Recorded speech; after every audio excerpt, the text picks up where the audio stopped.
Heyo, I'm Ethan, and welcome to Hypercritical. It's a brand new show I'm filming on location from my office that casts a critical eye on gaming releases. For my first review, I'm going to begin with a game where the protagonist shares my name, Resident Evil Village.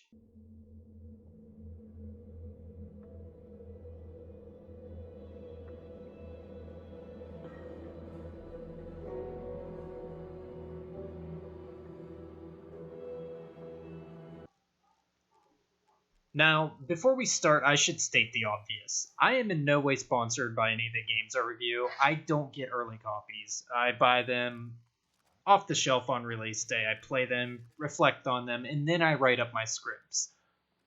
I'm doing this purely because I love games as a medium and for my own entertainment. I should also mention that the gameplay footage I'm showing today will be in Mercenaries mode. This is because the main campaign is so chock full of these little moments that really make the experience, and I don't want to spoil anything for anyone.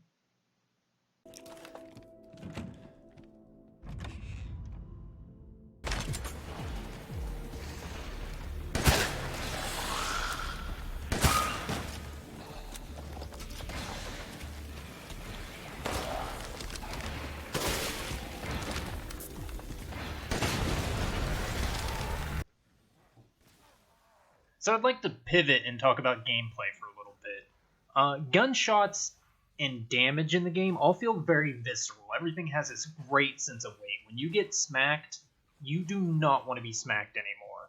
And some of the situations, some of the moments feel appropriately overwhelming. The game almost throws you into the deep end right off the bat. That being said, I did play on the normal difficulty and probably didn't die until at least 3/4 of the way through the game. And I played it really all in one setting on stream.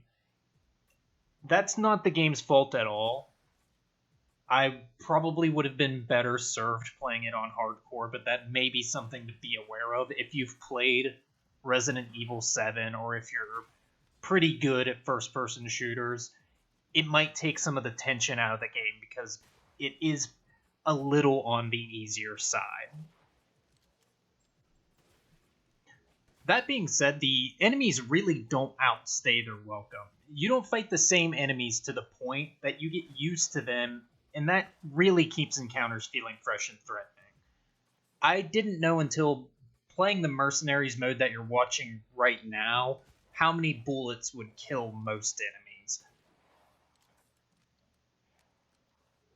Now, in terms of the horror part of survival horror, Village is oftentimes quite scary. It seems to intentionally throw as many different kinds of horror as it can at you.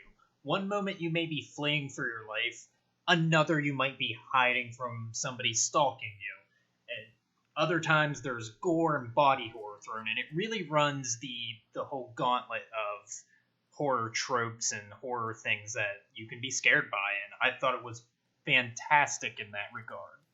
However, elevating the gameplay and the horror elements into really a truly great game, and frankly the strongest point of the entire game, is the atmosphere. Beyond the beautiful graphics, the village feels like a place that's under siege by werewolves. Every house has a story to tell, and it serves to pull you into the narrative. The castle is beautiful. It feels like, this place that's been inhabited for eons. It really, really sells the story that they're trying to tell of all the areas that you go into the game, and they are kind of sectioned off by things that you need to do inside of them. There was really only one that fell short for me, and that was this kind of water level that I didn't really find engaging or frightening. It was probably the lowest point of the game for me. But other than that, even towards the end of the game, you get into areas that feel very uncomfortable and oppressive, and they are not fun places to be in, but they really, that's what they're shooting for. They're not supposed to be fun. Now, this point is more of an aside, but I feel like the game has some neat speedrunning potential. It's short enough that it won't be a slog to play through, but it also has enough going on that it might turn out to be a really cool speed game. I'm excited to see it show up at GDQ. I genuinely think that's going to be a neat future for the game. And as a segue off of that, this is the part of the video where we're going to talk about the bad things about Resident Evil Village. And overall, I don't really have that much to say negative about this game. It sets out what it tries to do, but if we're really going to split hairs here, and we will, one of the things I'd like to touch on is that it's short. Personally, that doesn't hurt me. I have a backlog that is frankly shameful. So I walked away from Resident Evil Village feeling more like it respected my time and didn't pad itself out with a bunch of needless crap. If I really want to squeeze more out of the game, I can do subsequent playthroughs, or I could play Mercenaries mode. The other negative thing that I'd like to touch on fairly quickly here, because I mentioned it before, is that there was one section of the game, a water section. It wasn't terrible. It's not like I played it and didn't want to play the rest of the game because it was so bad. It just didn't do a lot for me, and it stood out in a very bad way because the rest of the game was so stellar as far as atmosphere. This was just not a great moment for the game. Lastly, a lot of hubbub has been made about Ethan's voice acting in the game, and I've got to be honest, the only time I even noticed it myself was the fairly infamous line now about him being like, "Why is everyone dying on me?" But other than that, on my next playthrough, I may try to give it a closer ear, but I actually didn't notice it was that bad, except for that one line that kind of was a little cheesy. Now, I came into Resident Evil Village without any preconceptions or expectations. I hadn't played the series or even the genre in quite a long time, but I walked away loving it. I feel like Resident Evil Village really hits its marks with what it wanted to do here, with the exception of the water level. And I can recommend it to anyone who doesn't need every single game to last 200 hours. Now, I started this series because I have a habit of being hypercritical when it comes to game releases. I can find fault in even some of the most well-received games, and I certainly did so here, although I did it quite a bit less than I expected, honestly. I've given Resident Evil Village a solid 9 out of 10. I think it's, frankly, one of the better games that I've played almost even in the last year.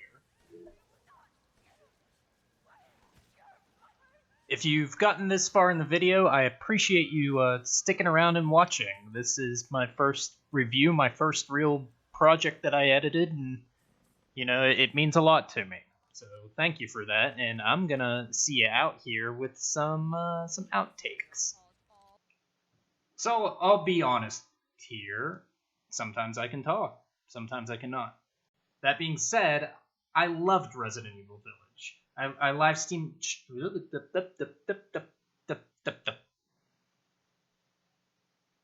YouTube or Twitch. That being on, it's frankly amazing in most sections. In the castle, this sucks.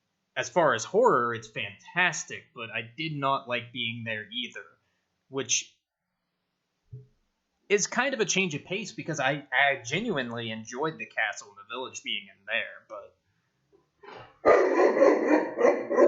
thank you, Bub. Yes, it was bad. You got him? Did you get him? Okay.